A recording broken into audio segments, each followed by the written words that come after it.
जय हिंद। एक और दिन, एक और आईपीओ और एक और आईपीओ एनालिसिस। लगता है ये हमारा तकिया कलाम बनने वाला है, क्योंकि हो क्या रहा है, एक एक एक एक एक आईपीओज लेकर आते जा रहे हैं। क्यों? क्योंकि भैया स्ट्रेस्ड वैल्यूएशंस पे ले आओ, कुछ कुछ तो पूरा ऑफर फॉर सेल लेकर आ रहे हैं, कुछ कुछ तो एसएमई आईपीओ, उनका तो अलग ही यूफोरिया चल रहा है। बट अब इस बीच में आया है श्री तिरुपति बालाजी एग्रो करके एक आईपीओ है, छोटा सा आईपीओ ही आया है, जहां पर लोग बजाज हाउसिंग के लिए रेडी थे। इसने कहा बीच में मैं अपनी गाड़ी डाल देता हूं जल्दी से, क्या पता कुछ चुटपुट चुटपुट मुझे भी मिल जाए।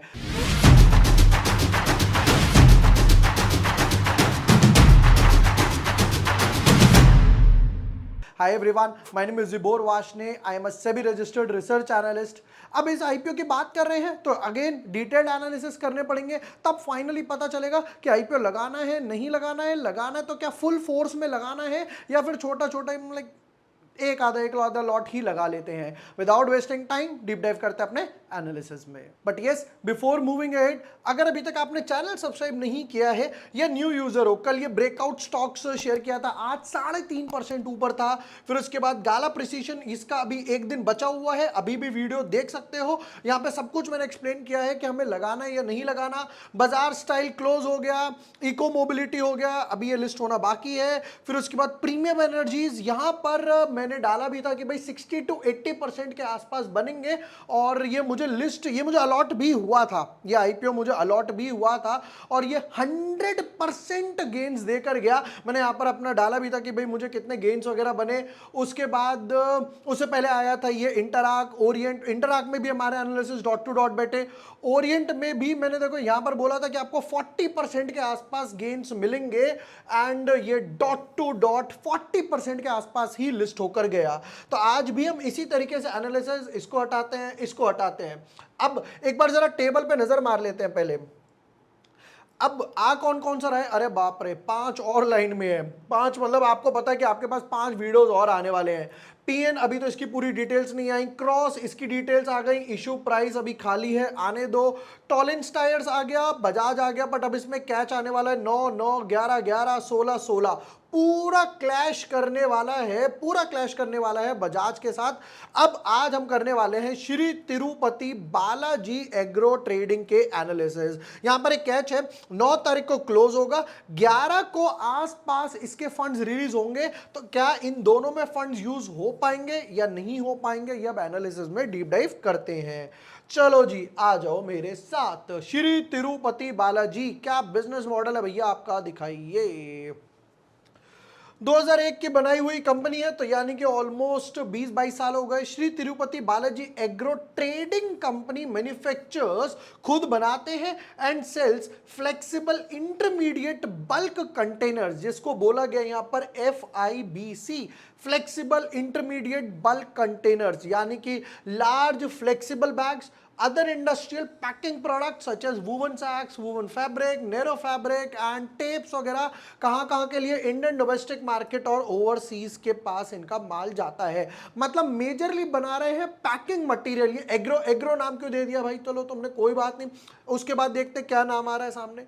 The company offers customized products and caters to the bulk packing needs of clients from various industries including chemicals, agrochemicals, food, mining, waste disposable, agriculture, lubricants and edible oil वगैरह। The company operates through subsidiaries such as Honorable Packing Material, जिसका नाम है HPPL। फिर हो गया श्री तिरुपति बालाजी, मैंने यहाँ पर ऑलरेडी ब्लू में मार्क करके रखा हुआ है, क्यों अभी आपको पता चलेगा। फिर उसके बाद हो गया जगन्नाथ प्लास्टिक्स। अब यहाँ पर कैच क्या आ रहा है कि आपने कहा यार ये ब्लू में मैंने क्यों मार्क कर रखा है, इसको समझते हैं।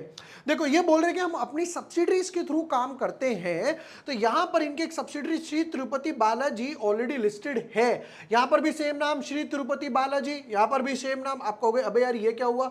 अब ये चीज देखो, जब यहां पर इसको देकर गए तो ये क्या है, ये इनकी एसएमई बोर्ड पर ऑलरेडी लिस्टेड है, जो कि पहले 3-4 साल कुछ ये 28-30 रुपए के आसपास फ्लैट पड़ा रहा इस ब्रैकेट में।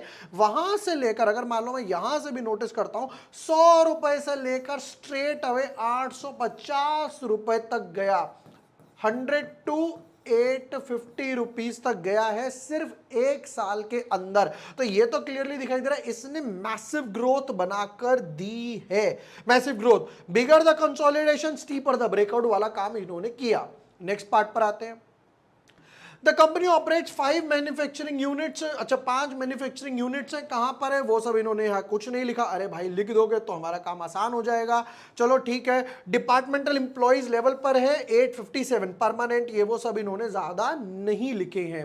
चलो अब मेन बात करते हैं कि भाई इनका मेन काम क्या है, पैकिंग मटीरियल्स वगैरह बनाने का इनका काम है। B2B बिजनेस है, समझ आ रहा है क्यों, क्योंकि यहाँ पर इन्होंने ऑलरेडी लिखा हुआ है नीड्स फ्रॉम क्लाइंट्स इंडस्ट्रीज, यानी कि पैकिंग मटेरियल बनाते हैं आगे भेज देते हैं, पैकिंग मटेरियल बनाते हैं आगे बेच देते हैं। जैसे कोई भी एक कंपनी ले लेते हैं, let's say for example edible oil हो गया। अब ये एडिबल ऑयल अडानी विल्मर ले लेते हैं या कोई भी कंपनी ले लेते हैं, लाइक फॉर्च्यून हो गया, सोया, ये वो। अब उसका काम है तेल बनाना, वो डब्बे पैकिंग मटेरियल वो खुद थोड़ी बनाने बैठेगा, वो उसने क्या करा, आउटसोर्स कर दिया ताकि उसकी जो कैपेसिटी है फोकस्ड रहे वो तेल निकालने पर। लोगों की बात नहीं कर रहा हूं मैं, सनफ्लावर ऑयल की बात कर रहा हूं, राइट। अडानी विल्मर चल नहीं रहा तो मैंने इसलिए थोड़ा सा बोल दिया जो जब वापस आते। तो यहां पर क्या हुआ, उनका काम है फोकस्ड है तेल निकालने पर। चलो जी जरा इंपॉर्टेंट डेट्स और प्राइस बैंड पर आएंगे हम लोग। 5 तारीख को आईपीओ ओपन होगा, 5 और 6 को मिलेगा, फिर सैटरडे संडे आ जाएगा, फिर 9 तारीख को मिलेगा, ट्यूसडे को पता चलेगा किस किस का लकी ड्रॉ निकला। अब यहां पर कैच क्या है, अलॉटमेंट 10 तारीख को आ रही है, तो अगर उसी टाइम पैसा अनब्लॉक हो गया यानी कि 10 तारीख को, तो ये पैसा यूज होगा इन दोनों में, यानी बजाज में और टॉलिंस में। अगर उस टाइम तक पैसा अनब्लॉक नहीं हुआ, 11 को हुआ, 11 की चलो मॉर्निंग तक हुआ, आफ्टरनून तक हुआ, तो सारा पैसा उठा के लोग उसमें एक बार को डाल भी सकते हैं। बट कैच क्या रहा है, अब लोगों के मन में तुम कह रहे हो भैया 11 तारीख को होगा, 11 के 3 बजे हो रहा है, 4 बजे हो रहा है, 5 6 शाम को हो रहा है, तो पैसा अनब्लॉक नहीं हो पाएगा। लोग क्या है, बजाज के लिए रेडी थे, जैसा हम लोगों ने वीडियो की स्टार्टिंग में बोला। फिर उसके बाद शेयर्स लिस्ट होंगे, लिस्टिंग डेट 12 तारीख को। नेक्स्ट फेस वैल्यू, 10 रुपए की फेस वैल्यू है, 7883 हमें अप्लाई करना है 83 पर। अगर कई लोग बोलते हैं ना कि मुझे अलॉटमेंट नहीं मिलती है, मेरी एप्लीकेशन तो रिजेक्ट हो जाती है, कुछ कॉमन केसेस क्या है। नंबर 1 कि भैया आप लगा रहे हो 78 79 80 81 82, इन सब पे हमें लगाना है इस पर, नंबर 1। नंबर 2, आपने किसी और के यूपीआई आईडी से अप्लाई कर दिया। मतलब कई लोगों ने कमेंट में पूछा था कि भाई क्या मैं अपने पापा का डीमैट अकाउंट, उनका आईपीओ भर रहा हूं, अपने आईडी से कर सकता हूं? कर सकते हो, चांस है, बट रजिस्ट्रार के पास पूरा राइट है थर्ड पार्टी की वजह से उसको बाहर फेंकने के लिए। कुछ कॉमन केसेस हैं, like for example last movement पे गए, अब वेट कर रहे हैं मैंडेट आया ही नहीं, मैंडेट आया उसको अप्रूव नहीं करा, एक एप्लीकेशन लगाई फिर उसके बाद दोबारा से फिल कर दी, कैंसिल नहीं कर पाए, तो कुछ वेरियस केसेस हैं उन पर। चलो नेक्स्ट पार्ट, अब क्वेश्चन आता है इशू साइज। कंपनी कहती है कि मुझे 170 करोड़ रुपए चाहिए, जिसमें से 122 करोड़ यानी कि 72% फ्रेश इशू है, और सिर्फ थोड़ा सा कहते हैं भाई थोड़ा सा दे दो यार, हमने भी इतनी मेहनत करी है। तो 28% जो है ओएफएस है, जो कि एज ऑफ नाउ तो बैलेंस्ड दिखाई दे रहा है। ठीक है, जरा एक एक लॉट की डेट, अच्छा पहले कैटेगरी देख लेते हैं। क्यूआईबी को 50% देने वाले हैं, रिटेल वालों को 35 देंगे, एचएनआई को 15, तो इसका कोटा ज्यादा है, अगर हम अप्लाई करेंगे तो हम लोग इस कैटेगरी में अप्लाई करने वाले हैं। नेक्स्ट पार्ट रिटेल, एक लॉट बेटा आपका 14,940 का, 15,000 से 60 रुपए कम, वो ब्रोकरेज एसटीटी में चले जाएंगे अगर बेचोगे तो। अगर 2 लाख से ऊपर एप्लीकेशन है तो 14 लॉट यहां पर आपको अप्लाई करने पड़ेंगे। नेक्स्ट पार्ट पर आते हैं, the promoter of the company Vinod Kumar Agarwal, right. Financials, one of the most important, कच्चा चिट्ठा। एसेट्स, इसको थोड़ा और ऊपर कर लेते हैं, चलो एसेट्स 400 करोड़ के एसेट्स थे, इनलाइन 391 392, पूरे साल में 1 करोड़ के एसेट भी नहीं जुड़ा पाए। चलो कोई बात नहीं, 391 392, इस साल में एक अच्छी खासी ग्रोथ हुई, 100 120 करोड़ के आसपास, 500 रेवेन्यू की तरफ चले, यानी सेल्स 450 करोड़ की सेल्स थी, थोड़ी सी बड़ी 5-7%, 470 करोड़, और अब हो गई 552 करोड़, 10-15% से बढ़ गई। बट प्रॉफिट पे कितना इंपैक्ट आया वो पता चलेगा। कई न्यू स्टार्टअप देख रहे हो, पेटीएम, जोमेटो वगैरह, राइट, मामाअर्थ वगैरह हो गए, नाइका, बेचे जा रहे हैं, हाथ में क्या बच रहा है कुछ नहीं पता, कुछ हिसाब किताब नहीं है, सर पैर नहीं है। प्रॉफिट आफ्टर टैक्स 453 करोड़ की सेल्स पे 13 करोड़ के आसपास प्रॉफिट बचा, यानी कि सिर्फ 3% ही पैट है, यानी कि मार्जिन है। 475 करोड़ की सेल्स पे 20%, 20 करोड़ के आसपास मार्जिन बढ़ गए, यानी कि थोड़ा सा बढ़ गया 4%। और 550 करोड़ पे 36, यानी कि 6% मार्जिन। देख रहे हो धीरे धीरे कैसे बढ़ाया। ये ट्रिक है, पहले कस्टमर एक्वायर कर लिया, कस्टमर एक्वायर करने के बाद उसको सस्ते दाम पे, पहले तो ब्रेक इवन पे, या हो सकता है स्टार्टिंग में लॉस भी बेचा, लॉस पर माल बेचने के बाद ब्रेक इवन पर आए, फिर धीरे धीरे अब कस्टमर कह रहा है हाँ यार इसका माल बढ़िया है, इसके डब्बों में क्रैक नहीं आता है, ढक्कन टाइट रहता है, राइट। या फिर अगर पैकिंग मटेरियल वगैरह भी है तो एडिसिव्स हो गए, टेप्स वगैरह हो गए, तो कई बार देखा हमने टेप हट जाती है, कहते हैं भाई हमारी टेप नहीं हटती है, क्लाइंट इनसे सेटिस्फाई है और ये कह रहे हैं यार महंगाई का माल है, भैया एम्प्लॉइज को सैलरीज देनी है, हमारे भी ऑफशोर खर्चे बढ़ रहे हैं, तो धीरे धीरे 3, 4, 6, 7, 8, 10% तक जा सकता है। नेक्स्ट, और एक सेक्शन और देखेंगे रिजर्व्स। यहां पर तो चलो कुछ है नहीं, 109 करोड़, 106, 3 करोड़ से रिजर्व्स ड्रॉप हुए, और बोरोइंग्स 240 ड्रॉप हुआ, 223, 243। ये थोड़ा सा खटक रहा है, बोरोइंग्स काफी हाई है एज कंपेयर टू रिजर्व्स। यहां पर एक नेगेटिव क्लिक आया, यहां पर एक नेगेटिव क्लिक आया। फाइनेंशियल्स को मार्क्स दूं, मार्क्स मिलेंगे कुछ 5.5, 5 के आसपास आउट ऑफ 10। बोरोइंग्स का थोड़ा सा ट्रिगर हुआ, रिजर्व्स ड्रॉप हुए, वो ट्रिगर हुआ, और एसेट्स में इन साल में कोई ग्रोथ नहीं थी। ऑलराइट, देखते हैं पैसा किस लिए उठा रहे हैं, फिर आते हैं लास्ट फाइनल वर्डिक्ट पे। रिटर्न ऑन इक्विटी 20 अच्छा है, return on capital employed 16 drop हुआ बिकॉज ऑफ इक्विटी डेट, तो ये 1.4। फिर उसके बाद प्राइस टू बुक 3 टाइम्स, ये एक समझ आ रहा है कि एक अच्छा है, काफी लो लेवल पर है। पैट मार्जिन 6 हम लोगों ने ऑलरेडी कैलकुलेट कर लिया। अब बताओ किस किस लिए पैसा उठा रहे हो। अरे बाप रे, इतने सारे पॉइंट्स। जनरल कॉर्पोरेट पर्पस, इसे तो काट ही दिया करो सीधा। ये जनरल कॉर्पोरेट पर्पस क्या होता है, क्या होता है? पैसा लगा रहे हो आप, वर्किंग कैपिटल के लिए ले रहे हो, केपेक्स के लिए ले रहे हो, समझ आता है, डायरेक्ट लिखो ना यार। रीपेमेंट और prepayment in part full of certain outstanding borrowings availed by the company. ठीक है, आप उठा रहे थे इतना, फुल पार्ट में कैसे करोगे मुझे अभी तक समझ नहीं आया, बट चलो थोड़ा बहुत डेट रिड्यूस करेंगे, अच्छी बात। इन्वेस्टमेंट इन द सब्सिडरीज, जो हम लोगों ने ऑलरेडी देखा, for prepayment on the payment, ये इनकी भी जो सब्सिडरी ने ली हुई है यानी सेकंड बुक्स में, उसकी भी बोरोइंग्स रिड्यूस करेंगे। Funding the incremental working capital requirements, investment in the subsidiaries for working capital. चलो इनके ऑब्जेक्टिव्स में सिर्फ एक चीज अच्छी है कि ये डेट रिड्यूस करने वाले हैं, केपेक्स वगैरह पे ज्यादा काम नहीं करने वाले। ऑलराइट, चलो जी, 83 का प्राइस बैंड था, कंपनी 170 करोड़ रुपए मांग रही है।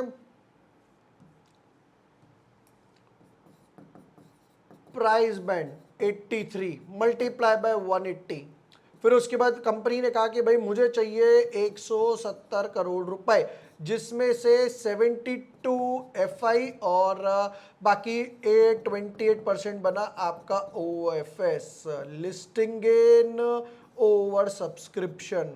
चलिए जी शुरू करते हैं।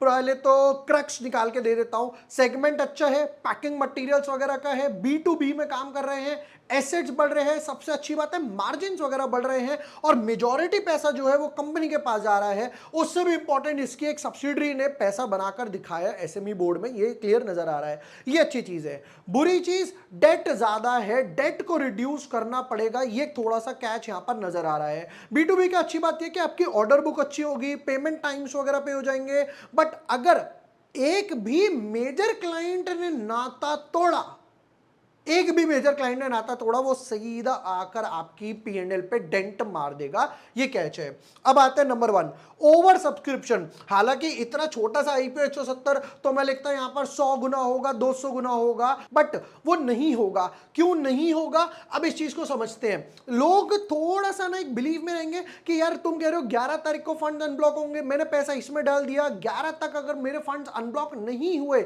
या अगर अलॉटमेंट ही आ गई तो पैसा उसी में चला जाएगा। 12 तारीख को लिस्टिंग होगी तो 12-13 के आसपास मेरा फंड बुक होगा। और जहां पर बजाज में लोगों को भरोसा है, राइट, बजाज का भरोसा है, तो प्रॉब्लम आएगी। इसलिए मैं जो ओवर सब्सक्रिप्शन यहां पर एक्सपेक्ट करूंगा वो रहेगा कुछ 30 टाइम्स के आसपास। छोटा आईपीओ है तब भी मैंने कम ओवर सब्सक्रिप्शन लिखे क्योंकि वहां पर 2 आईपीओ और आ रहे हैं, वहां पर थोड़ा सा लोगों को बिलीव होगा। लिस्टिंग गेन की बात करें तो लिस्टिंग गेन रहेगा समवट अराउंड 15 to 30% के हिसाब से, तो डेफिनेटली अप्लाई तो करेंगे बट फुल फोर्स में अप्लाई नहीं करने वाले हैं। जैसा मैं हर बार बोलता हूं, एक एक दो दो अकाउंट डाल दो, एक एक दो दो लॉट डाल दो मम्मी के अकाउंट से, अब की बार मैं वो लाइन नहीं बोलूंगा। क्यों? क्योंकि मैं पैसा बचा के रखूंगा सेफ्टी ऑफ मार्जिन के हिसाब से बजाज और टॉलिन के लिए। ये थे यहां पर श्री तिरुपति बालाजी एग्रो आईपीओ के डिटेल्ड एनालिसिस। वीडियो पसंद आया हो, share with your friends, like and subscribe. Thank you for watching the video. Lots of love.